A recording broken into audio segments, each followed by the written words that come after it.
مراقبوں سے استحضار نصیب ہوتا ہے. یہ جو مراقبے بتائے جاتے ہیں نا، کیوں؟ مراقبوں سے استحضار نصیب ہوتا ہے. کوئی بات آدمی سوچتا رہتا ہے تو وہ مستحضر رہنے لگ جاتی ہیں. اب بری بات اگر سوچتا رہے گا تو بری باتیں مستحضر رہنے لگ جائیں گی. تو مراقبوں سے استحضار نصیب ہوتا ہے. تو اس لیے اپنے دل کی ہم حفاظت کریں ہیں، ایسی باتیں سوچیں کہ جو مستحضر رہیں تو دین کا فائدہ ہو، اللہ کا قرب نصیب ہو. ایسی باتیں مت سوچتے رہیں جو مستحضر ہو جائیں تو دین کا نقصان ہو.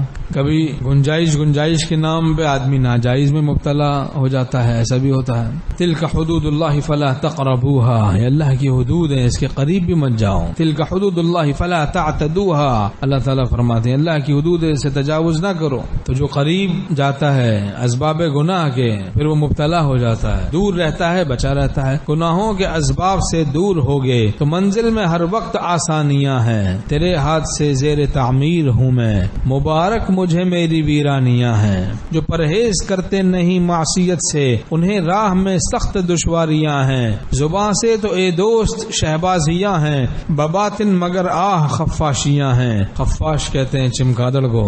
زباں سے تو اے دوست شہبازیاں ہیں، بباطن مگر آہ خفاشیاں ہیں. تو بہرحال مراقبوں سے بھی استحضار نصیب ہوتا ہے، استحضار.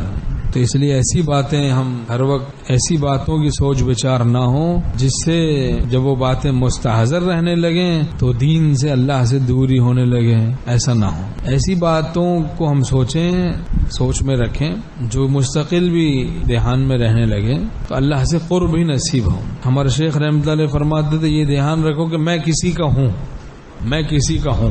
کوئی میرا ہے میں اور میں کسی کا ہوں. سبحان اللہ، میں کسی کو میں ان کا ہوں.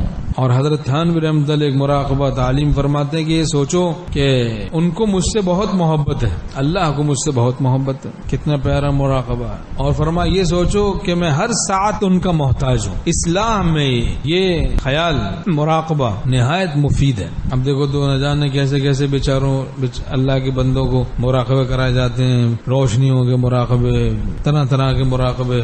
بیچارے موم بتی لے کے بیٹھا ہوا اس کو دیکھ رہا ہے، خوار پریشان ہے، دماغ میں خشکی ہو رہی ہے کہ بھائی خیالی طاقت پیدا ہوگی، ایسا ہوگا.